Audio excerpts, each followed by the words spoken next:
sensor resistivo PT100, es un sensor de temperatura que hace parte de los RTD, son resistencias que varían dependiendo de la temperatura. Este PT100 quiere decir que a 0 grados centígrados aproximadamente a 100 ohmios. Para tomar un voltaje de medida en la PT100 se utilizó un puente de Wilson, ya que el puente de Wilson nos colabora a calibrar el sensor. Entonces, por medio de esta resistencia, lo que hacemos es las pequeñas variaciones de la PT100 sean más significativas. Después de la parte del puente de Winston se hace un amplificador en modo diferencial. Estos amplificadores en seguidores de tensión lo que hacen es acoplar las impedancias para que la salida, este voltaje de salida no tenga mayores cambios. Entonces, pues, para hallar este voltaje se utiliza esta fórmula, que es la fórmula de un divisor de tensión normal con el divisor que hay entre la caída de este punto con respecto a la Tierra. Nos da esta fórmula que es en función del diferencial de este voltaje. Después hacemos la escalización del voltaje de acondicionamiento que nos tiene que arrojar nuestro circuito versus el voltaje que nos da aquí el diferencial. De aquí nos sale esta gráfica con esta pendiente. Entonces esta va a ser nuestra fórmula de acondicionamiento como tal de la señal.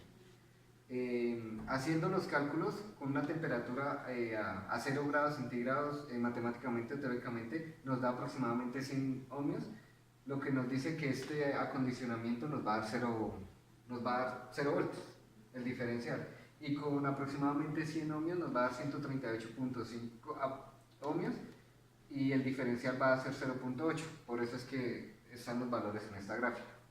Esta es la fórmula para encontrar los valores de resistencia del amplificador diferencial, donde R2 y R1 determinan la ganancia. Entonces, teniendo esta fórmula y reemplazando R1 por 10K, obtenemos R2, que es esta misma, que es 12.25K.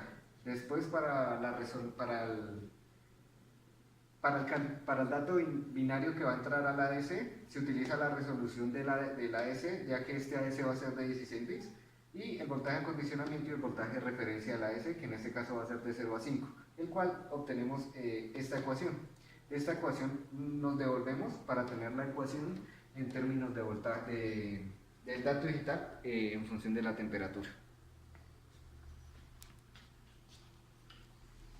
Bueno, después viene la parte de lo que es la FPGA. Inicialmente, pues el ADC funciona, digamos, con una señal de reloj máximo de 640 kHz. Pero entonces vamos a trabajarla en una señal de 500 kHz. La FPGA tiene una salida que tiene 50 MHz, que ya viene pues en la FPGA. Lo que se hace es que se realiza, digamos, se crea una constante y por cada 50 ciclos en alto de la señal de 50 MHz se tiene que activar un 1 o un 0 en la señal de salida para generar una señal pues de 500 kHz. En sí es un divisor de tensión, un divisor de frecuencia. Entonces aquí tenemos la señal de entrada que tiene que estar en alto, que es la que viene de los 50 MHz. Se crea un condicional que se encarga de comprobar si ya se llegó a los 50 conteos, y si no, le suma, y si es así, le sigue sumando 1 hasta que llegue a los 50. Si llega a los 50, entonces ya no es necesidad de seguirle sumando ese conteo, sino simplemente es negar la salida, que va a ser la salida de los 500 kHz, y después se reinicia el conteo para comenzar otra vez a contar otros 50 ciclos en estado bajo y volverlo así sucesivamente. Lo que sigue después es el control del ADC. El ADC comúnmente funciona con dos señales, lo que es el CS y el RC. Entonces el RC prácticamente es como la señal de reloj. Hay muchas formas existen 4 modos principalmente en el datasheet. Pero entonces, pues uno puede, digamos, conectar el BASI, que el BASI es una salida del ADC, que lo que hace es que entrega un 1 cada vez que hay un dato ya listo en la salida del ADC.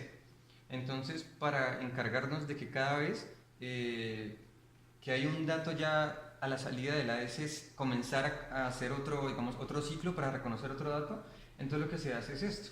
Se generan dos entradas acá, que es el RS, que es una señal que se crea, que será la salida de la AND entre el RC y el BASI. ¿Para qué se hace esto? Para que, digamos, si yo tengo un 1 en BASI y un 1 en RC, significa que si el BASI es 1, ya tengo un dato a la salida de listo. Y la RC, pues significa que es un flanco ascendente en la señal de reloj. Entonces, eso me indica que cuando hay un flanco ascendente, ya tengo listo un dato. Entonces, ya puedo recibir el dato y poner el AS a funcionar para que reciba el otro. Entonces, cuando RC es 1, que es la salida de la AND, entonces el dato digital lo que se manda ya, digamos, al proceso de conversión y digamos, del acondicionamiento, el proceso inverso que se hace aquí a nivel de código. Después de eso, pues aquí tenemos la función que está separada acá por partes, que es la misma que estaba allá. Después de eso viene un conversor, que es un conversor de binario SD, cuyo pues funcionamiento, que tenemos el diagrama de flujo, que simplemente lo que hace es que recibe el número y después de eso hace tres corrimientos, ¿sí? Y cuando cada uno de esos corrimientos es mayor a 4, entonces le suma 3.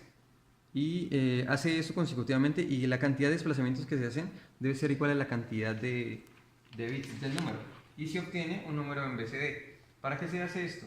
Para que después uno pueda coger el número en BCD, que pues es de 0 a 9, y mandarlo directamente a un conversor a 7 segmentos, de BCD a 7 segmentos, y de eso se hacen 3, digamos, para la cantidad de dígitos que hay. Y después de eso, simplemente en un VHDL top lo que se hace es se une todo utilizando la sentencia format y se unen todos los bloques para al final obtener un circuito completo. Entonces, bueno, aquí ya vamos a ver el funcionamiento. Aquí está la salida, estos son los dos números que enmarcan la temperatura. Y al otro lado, entonces, vamos a poner a calentar y aquí podemos ver la temperatura del multímetro que está marcando y la petición que está ahí. Aquí podemos ver en 76 grados, continúa bajando.